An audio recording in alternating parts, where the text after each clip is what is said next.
Hola guys! So starting off, I'm going to use my Got To Be glue spray to put all the little hairs back, push them all back because I don't want any of them to turn brown when I use my lace tint. And then I just brush it or comb it back with my little comb or brush, whatever you have.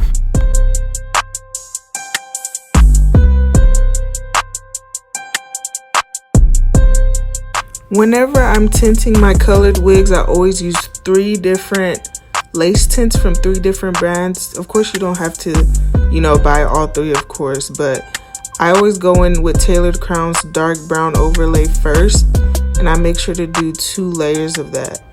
And after each layer, I make sure to dry.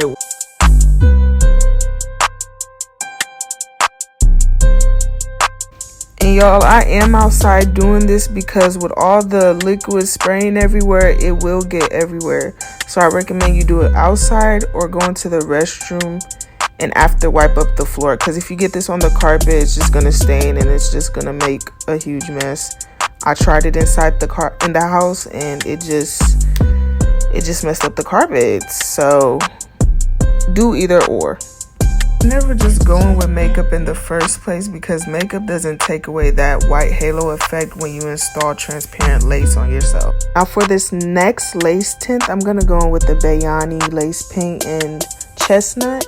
And to be honest guys, I don't really like this lace tint. It doesn't really do much to my lace. Like, I feel like the color isn't dark enough. So this one I wouldn't really recommend if you're dark like me or darker.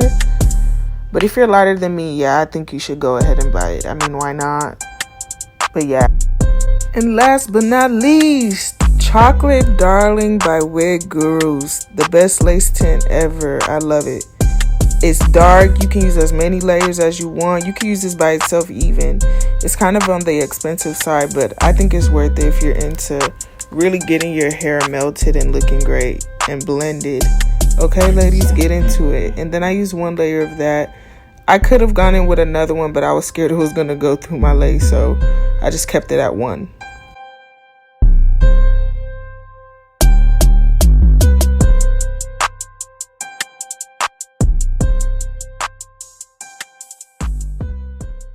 And here I'm just showing you guys that the lace tint didn't go through and add roots to my wig at all.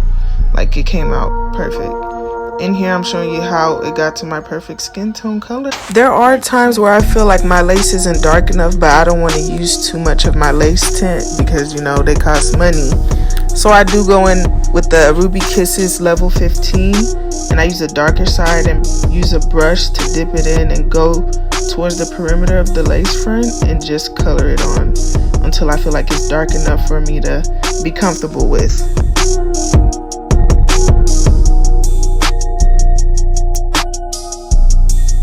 And this is the finished result, guys. Thank you so much for watching and tuning in.